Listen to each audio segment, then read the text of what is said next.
The old Victorian mansion stood silent against the evening sky. Its tall windows caught the last rays of sunlight, casting long shadows across the overgrown garden. Sarah Matthews walked slowly up the cobblestone path, her heart beating steadily in her chest. She had inherited this house from her great-aunt Elizabeth, a woman she had never met but who had left her everything in a will that surprised the entire family. Sarah paused at the front door, running her fingers over the ornate brass knocker. The metal felt cool under her touch, worn smooth by decades of use. She had driven here from Chicago, leaving behind her small apartment and her job at the bookstore. The inheritance had come at the perfect time. She needed a fresh start, a place to heal from the heartbreak that had left her feeling empty and lost. The key turned easily in the lock as if the house had been waiting for her. The door opened with a soft creak, revealing a grand foyer with a sweeping staircase. Dust motes danced in the fading light that streamed through the tall windows. Sarah stepped inside, her footsteps echoing on the polished wood floors. The house felt alive somehow, as if it held secrets in every corner. Sarah explored each room slowly, taking in the antique furniture covered in white sheets, the oil paintings of stern-faced ancestors, and the shelves lined with leather-bound books. In the master bedroom, she found a portrait of a beautiful woman, with dark hair and striking blue eyes. The nameplate read, Elizabeth Matthews, 1923. As the days passed, Sarah settled into a routine. She cleaned the house room by room, discovering hidden treasures and forgotten memories.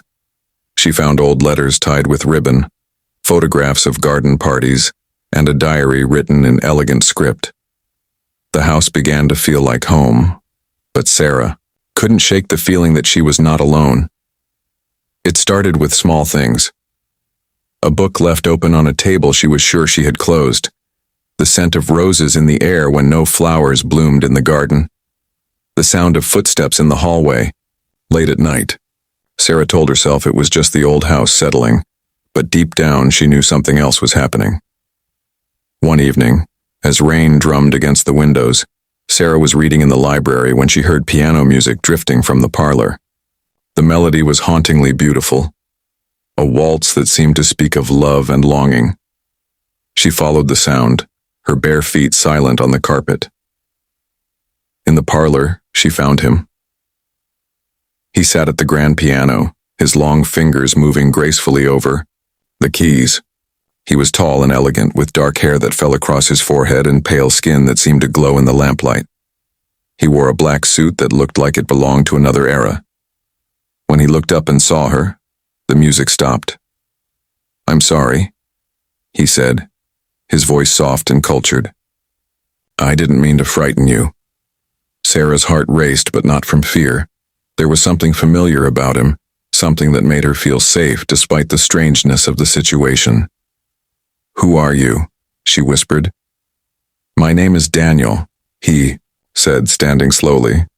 "Daniel Blackwood. I've been watching over this house for a very long time." Sarah stepped closer, drawn by something she couldn't name. "You're not alive, are you?" Daniel smiled sadly. "Not in the way you understand life, no. I died in 1924, but my spirit remained tied to this place. To Elizabeth. My great-aunt Elizabeth. She was my bride," Daniel said, his eyes filled with ancient pain. "We were to be married, but I was changed before our wedding day. I became something she couldn't understand, something that frightened her. I left to protect her, but I never stopped loving her." Sarah felt tears prick her eyes. She never married. I found her diary. She wrote about waiting for someone, about a love that transcended death. Daniel's composure cracked. "She waited for me?" "All her life," Sarah said gently. "She left me this house, but I think she left it for you too. She wanted you to find peace." They stood in silence, the weight of decades of longing filling the space between them. Sarah reached out slowly, her hand hovering near Daniel's face. To her surprise, she could feel the coolness of his skin, solid and real under her touch. "I don't understand," she whispered.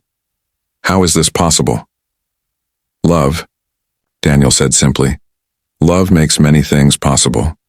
Elizabeth's love anchored me here, and now... He paused, his eyes searching hers. Now I think yours might set me free. Sarah felt something shift inside her chest, a warmth that had been missing since her heart was broken. I've been so lonely, she admitted. I came here to escape, to hide from the world, but with you I don't feel alone anymore. Daniel cupped her face in his hands. You have a choice, Sarah. You can live your life, find love with someone who can give you everything I cannot. Or you can choose to join me. Elizabeth found a way in her final days. She discovered that love truly can conquer death, but only if both souls are willing to make the sacrifice. Sarah understood. The choice was not about death, but about love, about choosing to be with the person who made her feel complete, regardless of the form that love took. What would happen to me? She asked. You would become like me. Not dead, but not alive in the traditional sense. We would exist together, guardians of this place, protectors of the love that Elizabeth preserved for us. Sarah closed her eyes, feeling the rightness of it settle in her bones. She had come here broken and lost, but Daniel had shown her that love could heal even the deepest wounds. I choose you, she whispered. I choose us. Daniel's smile was radiant. Are you certain? I've never been more certain of anything in my life. As their lips met in a kiss that seemed to stop time itself, Sarah felt herself changing. The world grew brighter, more vivid. She could hear the whispers of the house, the memories embedded in its walls. And there, in the parlor where Daniel had played his lonely waltz, she felt Elizabeth's presence, gentle and approving. They would have eternity together, she and Daniel. They would tend the garden, play music in the evenings, and dance in the moonlight. They would be guardians of a love that had waited nearly a century to be fulfilled. Outside, the rain continued to fall, but inside the old Victorian mansion, two hearts beat as one, united by a love that truly could conquer death. Sarah had found her home, her purpose, and her heart's desire all in one magical, impossible moment. And in the master bedroom, the portrait of Elizabeth Matthews seemed to smile, her mission finally complete.